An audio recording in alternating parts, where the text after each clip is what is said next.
Protests continue in several parts of Hong Kong. Thousands participated in a flash mob defying a police ban on demonstrations. This is the 9th week of demonstrations. The protests soon turned violent as the police had to fire tear gas at the demonstrators. The incident took place as marchers gathered in front of a police station. In another part of the city, thousands of activists continue to occupy the airport arrival for a third day. Protesters aim to expand the movement, which originally started off as an anti-extradition bill protest, but has now become a broader revolt. The demonstrators are now calling for the resignation of the city's chief executive, Carrie Lam, who is seen as backed by Beijing. Here's what tourists at the airport had to say. They're organized and they're able to tell different people in different languages to to inform us of what's going on. So it's very nice and it's informative. Gathered at the city's Victoria Park, protesters demanded authorities must listen to the public's demands. They also asked for an inquiry into the incidents of police brutality as they allege against the protesters. Meanwhile, the organizers say that they want to avoid violence at any cost.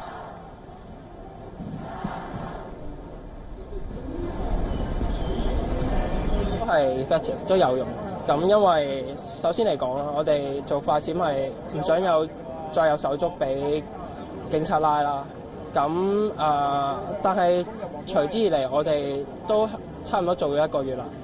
咁會唔會因為嚟緊可能警察佢會更熟悉我哋所做嘅嘢，咁佢哋可能會有新嘅部署。咁我哋示威者年輕人嘅部署會唔會會改變呢？因為 And our correspondent Erin Hale has been tracking the very latest, is now joining us live from Hong Kong.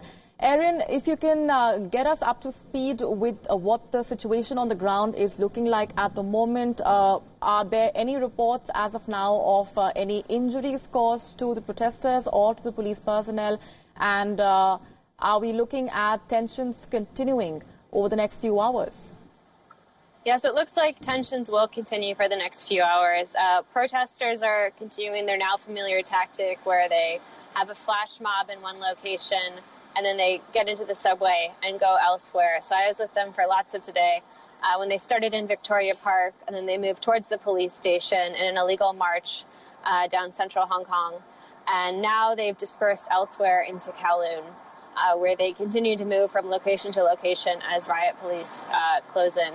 I've not yet heard of any injuries on either side, but likely some will be sustained tonight. I understand that several journalists have actually been injured today in North Point, where pro-government supporters attacked them as they were waiting for protesters to arrive.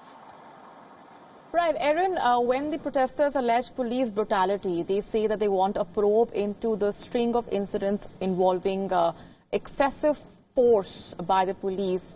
Help our viewers better understand how many of these incidents are we really talking about, because we have seen how the protesters were earlier on, a few weeks ago, attacked by suspected gang members. Tell us how far that probe has also proceeded.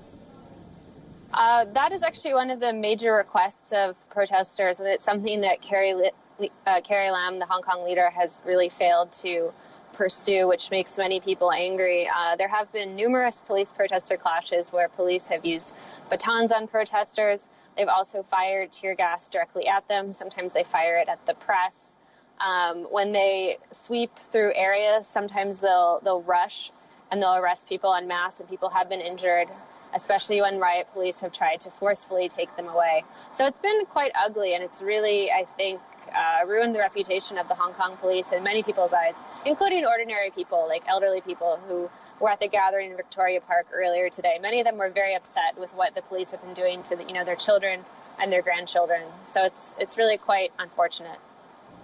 Right, and apart from the extradition bill and apart from the police brutality, what else have the protesters been demanding and the immediate steps that they would like the authorities to take? One of the top demands remains that leader Carrie Lam step down, but interestingly, it's actually morphed into a demand amongst many now for full democracy in Hong Kong. I think they can see from this protest movement and the fact that the government has really failed to respond. They see the system as pretty much entirely broken and now under control of China. And they say, no, we were promised autonomy until 2047 under the UK's agreement with China. So actually, the government's failure to respond to them has, in fact, increased this into a really probably the largest political crisis Hong Kong has felt since 1997.